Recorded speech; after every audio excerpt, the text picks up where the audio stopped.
Friday obviously depicts a certain time of the typical release of black culture. Yeah. Next Friday do too.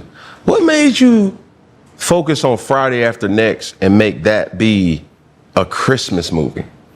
I felt like we didn't have a lot of black Christmas movies. And I hadn't seen a California Christmas movie, which no snow on the ground, like how I know Christmas to be. Right. It's not a winter wonderland type deal. It's palm trees with Christmas lights on them and shit. So I was like, this is never gonna be depicted in a movie ever, how we celebrate Christmas on the West Coast. And so I felt like this was an opportunity to kind of revamp the series by having a Friday movie wrapped in at this time of year, this Christmas time of year, and make it about a shady ass Santa Claus stealing presents and shit, and The real Grinch. the real, what really go down, So, just wanted to do that black California Christmas that I knew I would never ever see on the screen. Now, for that specific movie, there's been a lot of back and forth in regards to the cast, right? Yeah. I mean, we in 2024, we started 2024 with an aggressive call to action by way of Katt Williams. You know what I'm saying? Yeah. He had a lot of specific takes on that, and one of them was, he's been very open about just, he was casted to play Money Mike. Yeah. The truth of that versus Rickey Smiley says, well, he wanted to play like. No, what it was, we had Rickey come out before Katt. Ice Cube has always been known for speaking his mind and holding no punches. Recently, he took center stage in a conversation involving Rickey Smiley and Katt Williams, and his comments have sparked a massive wave of discussions online. Rickey Smiley sit here and you said out that mouth, you stole Friday After Next, the one I was in. I wish all of America fumbled a bit when that happened. He told everybody, it should have been my role. Everybody on the scene. Why do you think no cast member has ever said anything? He couldn't have played that role like you. I thought he was. Sir, no one. Why no? He was with KD. He beat up Terry Crews. Why nobody know this story? And Hollywood has never heard this in 100 years. He was so egregious, I put in my contract that I won't work with Rickey Smiley again unless he's in a dress. Now, what was Rickey Smiley's next movie? Was it First Sunday? Did he wear a dress in it? You bet he did. It's in my contract. That's why I can't let Rickey Smiley say he was supposed to play Money Mike, because I wrote the words for Money Mike. This situation has brought new attention to ongoing debates about the entertainment industry, its internal politics, and the control it has over some of the most influential entertainers. And Rickey tried, we got him out there. Let's see how many different roles we can audition him in and see which one pop out. And so he did go for Money Mike, but he was a better Santa Claus. And then once we saw Katt, it was like, Katt came in so prepared and on point. It was like he was Money Mike. Like it wasn't no acting that had to go down. It was like, this dude right here is a comedic gold, and his part was just small in the movie. Yeah, he was just a little crazy boyfriend of the chick that Craig was going after. And so as he started to get down, we like keeping the camera rolling. We like, yo, you know, in the edit, he's like, man, we need more Money Mike. Keep him going, keep it going, keep it going.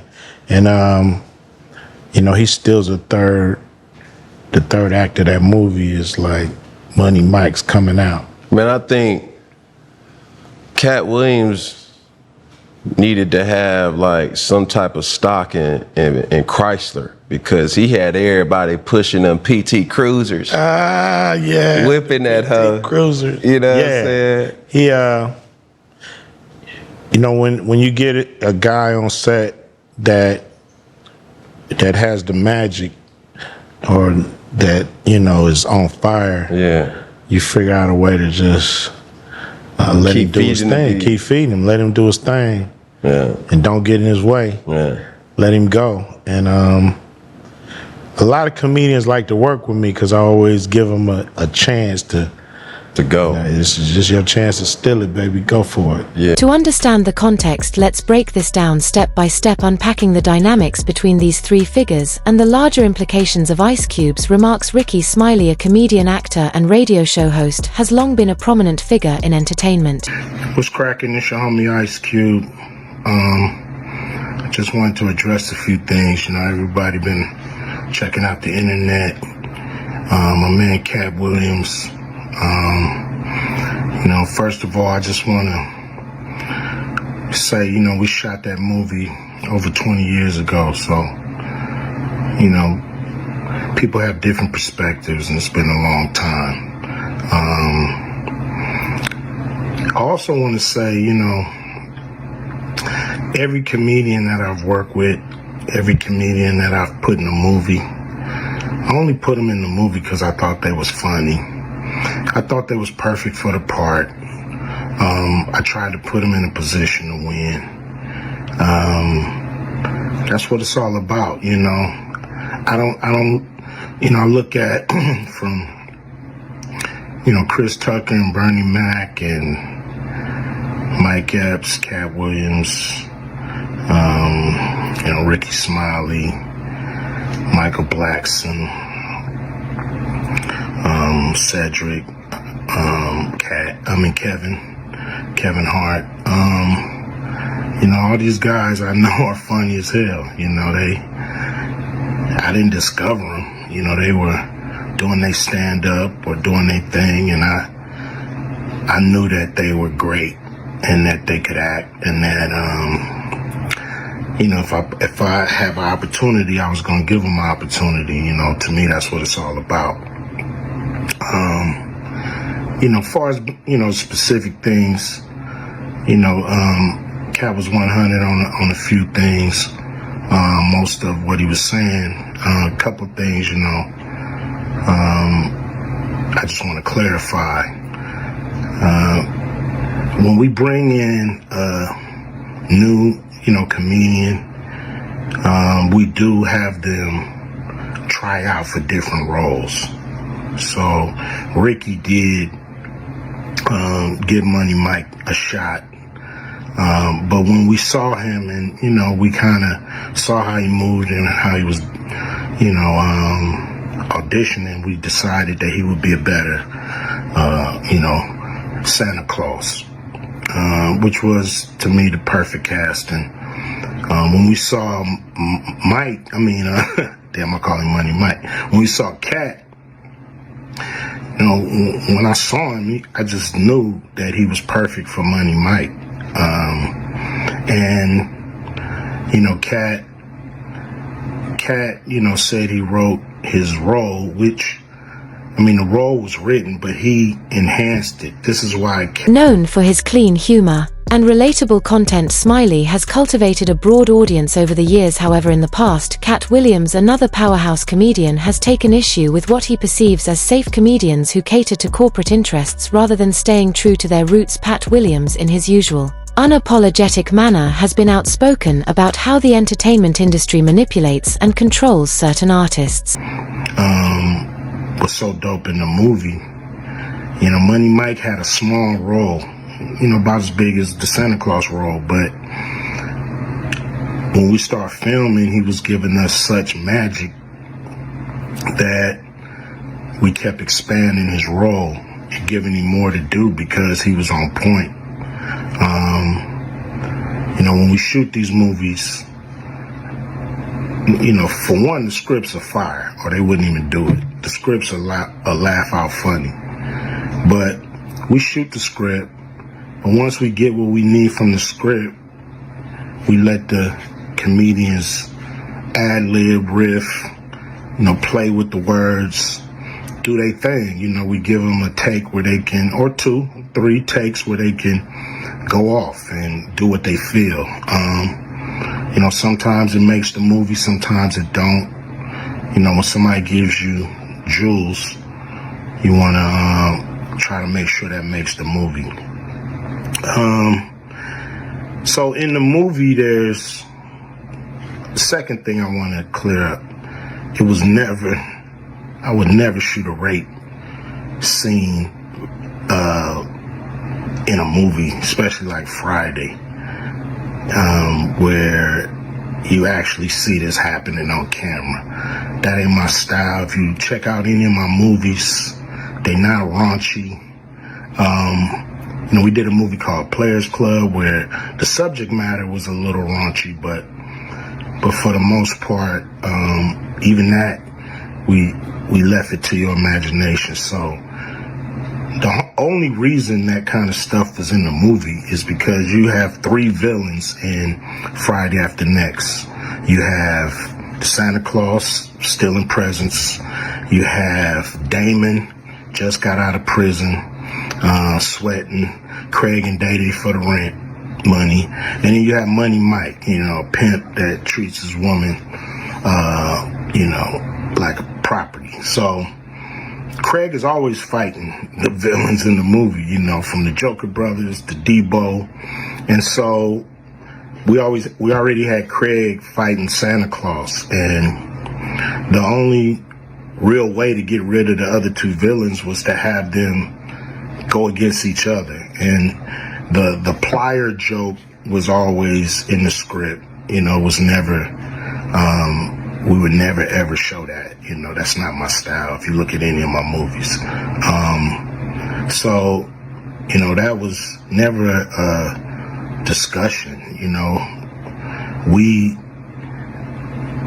At that point. He's talked at length about how some comedians and actors play into stereotypes, or act as gatekeepers, ensuring that only specific narratives and figures gain prominence. Though Katt hasn't targeted Rickey Smiley directly in most of his past rants, the implication was clear. Comedians like Smiley, who seem to work harmoniously within the system, are part of the larger issue Williams has called out. Career, we would listen to a certain extent, but we wasn't gonna change the movie for any actor. We do what we feel, and if it was a rape scene, it would have been in the movie. There was no reason not to shoot it.